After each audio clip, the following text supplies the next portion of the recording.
Chadema haijapanga maandamano ya tarehe 7 mwezi wa 7 mwaka huu. Sio kweli, hayo ni mambo ya watu wengine. Tunaelewa tu kwamba wenzetu wamezoea siasa za propaganda, siasa za uongo, siasa za majitaka na za kuchafua, lakini Chadema itakapotaka kufanya maandamano itatangazia umma, kwa sababu tunaamini maandamano ni haki ya kikatiba ya chama, ya vyama vyote, na ni haki ya kikatiba ya wananchi wote katika kuwasilisha malalamiko, na hiyo inakuwa ni hatua ya mwisho.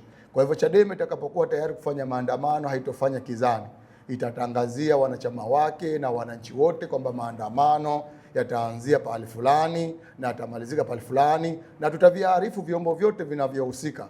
Sisi hatuogopi kufanya maandamano. Hayo maandamano ya tarehe 7 mwezi wa 7 sio maandamano ya Chadema na wala hatuhusiki nayo. Ndugu makamu mwenyekiti, ndugu viongozi wa baraza la wanawake, baraza la wazee, ndugu waandishi wa habari, leo tumewaita Mheshimiwa makamu mwenyekiti Zanzibar kwa niaba ya kikao cha kamati maalum ambayo imekutana kisiwani Pemba tarehe 7 mwezi wa 6 mkoani Hotel, na baada ya kukamilisha taratibu za kikao hicho, basi kupitia kwenu waandishi wa habari, makamu mwenyekiti Zanzibar Mheshimiwa Saidi Mzee Saidi anataka kuzungumza na Wazanzibari wa Tanzania, na anataka kutoa ujumbe ambao ni muhimu sana kwa mustakabali wa chama na taifa letu. Naomba kupitia nyinyi pia mutupelekee salamu zetu kwa Wazanzibari na Watanzania. Kwa heshima na taadhima, naomba sasa nimkaribishe kwenye podium hapa Mheshimiwa makamu mwenyekiti Zanzibar Mheshimiwa Saidi Mzee Saidi ili azungumze na taifa. Mheshimiwa, karibu. Wakamanda peoples. Mheshimiwa naibu katibu mkuu wa baraza la wazee Zanzibar Mheshimiwa Hassan El Abed, Mheshimiwa naibu katibu mkuu wa baraza la wanawake Zanzibar Bi Mkubwa Barek, mwenyekiti wa kanda baraza la wazee Zanzibar Mohamed Ayubu, mwenyekiti wa Bawacha kanda ya Unguja Bi Zaiman Hamdan, na msemaji wetu mkuu mkurugenzi wa uenezi mawasiliano kwa umma Mheshimiwa Hamadi. Asalamu alaykum. Karibuni sana ndugu zangu waandishi. Kama mlivyoelezwa, madhumuni ya mkutano huu ni kuwapatia maazimio ya kamati maalum ya Zanzibar, ambacho ndio chombo kikuu kabisa cha utendaji kwa upande wa chama chetu upande wa Zanzibar, ambacho kilikuwa na kikao chake katika hoteli ya mkoani Pemba kuanzia tarehe 4 mpaka 7. Lakini kabla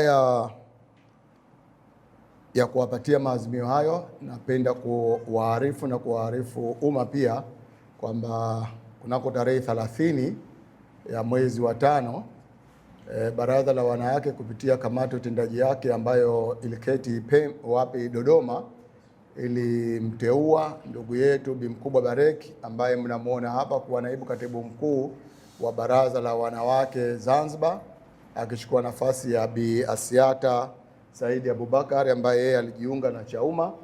Lakini pia juzi katika kikao cha kamati ya utendaji ya baraza la wazee lilimteua ndugu yetu Hassan Al Abed kuwa naibu katibu mkuu wa baraza la wazee Zanzibar. Nichukue fursa hii kuwapongeza viongozi wote wawili. Ninaamini uwepo wao katika safu ya uongozi wa ngazi ya juu ya chama chetu kutaongeza nguvu ya chama chetu na kuendelea na mapambano ya kudai haki na demokrasia zaidi ndani ya nchi yetu. Baada ya taarifa hiyo fupi, sasa niwapitishe kwenye maazimio ya kikao cha kamati maalum ya Chadema Zanzibar kilichofanyika Pemba tarehe 7 Juni 2026.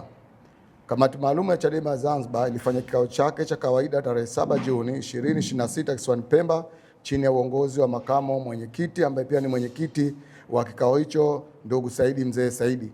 Kikao hicho kilipokea kujadili taarifa mbalimbali kuhusu hali ya kisiasa, kijamii, kiuchumi nchini pamoja na masuala ya ujenzi na uimarishaji wa chama. Baada ya majadiliano ya kina, kamati maalum imeafikia maazimio kama yafuatavyo. Namba moja, hali ya siasa nchini na haja ya katiba mpya.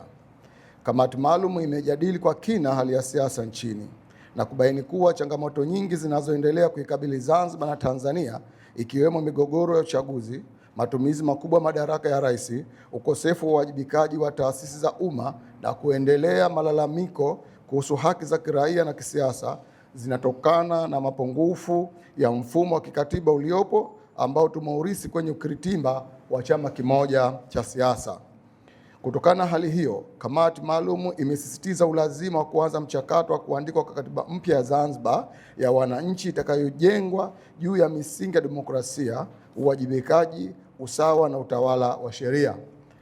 Kamati maalum imeagiza sekretarieti ya kamati maalum Zanzibar kuanza mara moja mchakato wa kuunda kamati ya wataalamu na wadau ambayo itashirikiana na makundi mbalimbali ya wananchi, asasi za kiraia, vyama vya kisiasa, taasisi za kitaaluma na viongozi wa dini ili kufanya uchambuzi wa kina na kutoa mapendekezo ya hatua stahiki za kufanikisha upatikanaji wa katiba mpya ya Zanzibar.